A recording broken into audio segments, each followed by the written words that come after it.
meget sørgelig historie om en mand ved navn Skipper Ben, som blev skibsforlis ude ved Møn. Check this out. Skibet sang ude for Mønslet. Der kom en kæmpe meteor og slog hans skib til pindebrænde, og bølgerne de spredtede, og han var ved at drukne. Men han så et lys komme oppefra, og han vidste han var reddet. Vores Skipper Ben, han blev næppe glemt.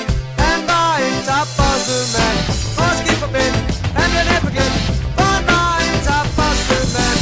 Op på bredden stod en jomfru og reddede ham i land. Ud op på Nederland og den slags mand. Hun var jo en skabønsel. Ja, det gik roligt galt. Hun var kannibal og puttede ham i gryden.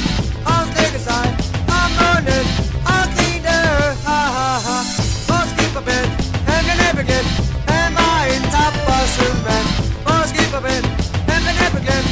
For han var en tapper sømand. Nu var han blevet kogt, og det var ikke godt. Så stegte ham på panden. Han begyndte at skrige som en lille pige, og han stagede af på vandet. Så tog hun hans pik og grød denne gang, og rev den af med pølsetang. Knaskede den stang og kun en enkelt gang, for hun fik creme i munden. Vores Skipper Ben, han blev næppe glemt. Han var en tapper sømand. Vores Skipper Ben, han blev næppe glemt.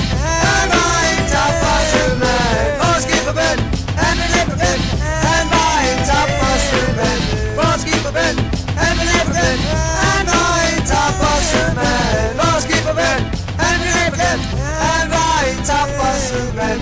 Vores Skipper Ben, han blev næppe glemt.